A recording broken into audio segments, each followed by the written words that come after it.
So head-to-head here, we got Butter. Oh, we're already in the game. All right, over here in the upper right, we have student of Slayer's Boxer. Perhaps related to Gonzo. What? Gonzo's at home with his big long nose rooting. Yeah. He's having a little party with a big bird. Yeah, Cracked man. open some brewskis.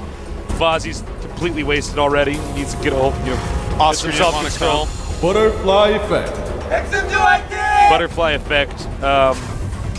Ooh, look at those fingers go. He is in the zone. Now, it's a one-on-one map. They both know each other's starting locations. Well, their opponent's starting locations.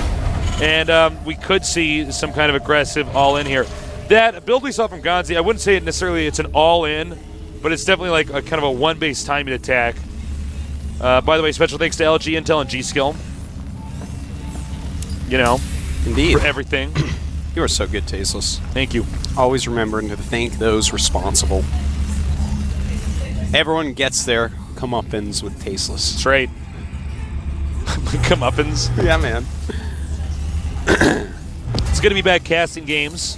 Yeah, I'm so stoked about it. You know what? I puked twice today, and I'm still here. I was so excited. Yeah, Artosis was sick this morning. I've been sick for like You were puking, little several guy. days. I feel a lot better now. I do. It always feels good if you throw up. You know, afterwards. Not like during it. Everyone had a light bulb go off in their head right now. They're like, Tasteless is bulimic. I'm bulimic. That's how he keeps his sexy form. That's right. Now, it looks as though GanZi is going to go ahead and do a quick expand here. He probably feels pretty comfortable after that first game. I mean, he basically manhandled his opponent. He made stuff and sent it at his opponent and killed him. Yeah. Now,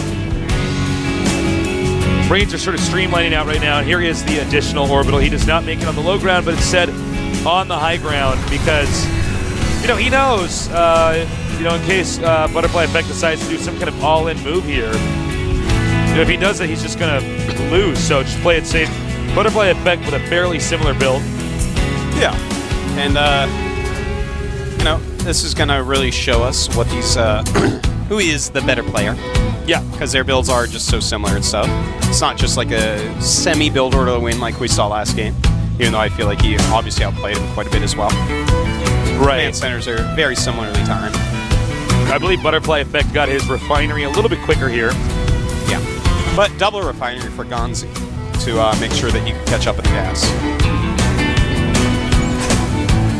So it's going to be a little bit of a passive game for starts.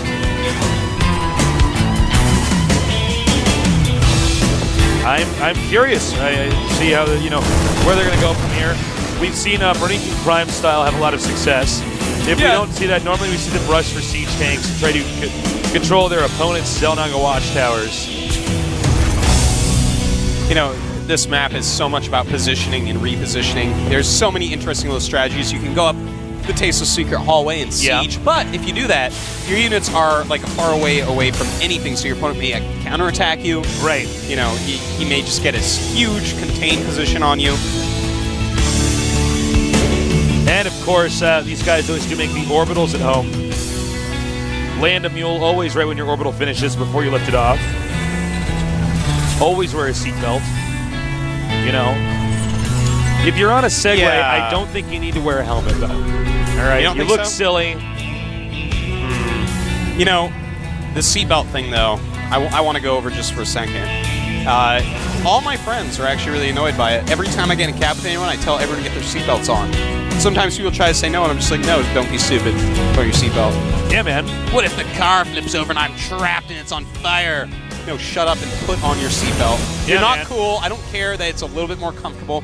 Put on your seatbelt. You got to be safe, man. You do. It's so stupid if you're not. It's like you have the although build an observer. Oftentimes, if two guys are in the backseat of a car and they get in an accident, oftentimes how they die is their heads crack together like eggs. And I want you, if there's anybody I want to die with in a car accident, it'd be you. With our two heads cracking it. Yeah, Archon head. Archon omelet. Yep. This is your brain. This is your two brains without a seatbelt. On drugs. Yep. Now, they both have their expansions up. Nobody really wants to move out on the map. Butterfly Effect finish. Go ahead. is getting Banshee with Cloak, interestingly enough. And meanwhile, GanZi going for Stim, so he's hoping to really kind of whittle his opponent down a little bit here. Of course, when you have the Banshee's going to be sort of the focal point for the next few minutes here, because if GanZi kills it, oh my God, not good for. Well, this just changes everything. That's not good for either player. Yeah, I was about to say not good for the Banshee guy. And then I'm like, well, actually, nobody has the element of surprise anymore. That's quite true. Uh-oh. Oh, and the tall grass saves the day. In the meantime, I don't mow it in my own secret hallway. Butterfly has moved a ton of Marines up, and GanZi turns around, rightfully so. By the way, a little fun fact, when a depot finishes, the fan on top starts out counterclockwise just for about a second, then switches around and goes clockwise. Yeah. You knew that? No, but I wanted to look smart like you. Oh, okay, because I was like, whoa, man, how did you know that? I just found that out. Nerd tasteless. All right, here we go. The Banshee's out here. Turret almost finished. Remember, the turrets can see farther than they can shoot. Yeah, that turret will see that so easy. And you know, no matter what, if he chases it down properly, since these both move at roughly the same speed, he should be able to just kill it off. Interestingly enough, he leaves it there. Micro and the other Banshee at the expansion. And he's going to need to get out of there. And that one goodbye. One does die, but the other one looks like it's going to get away, Tasteless. The Vikings lost track of it for a moment. Yeah.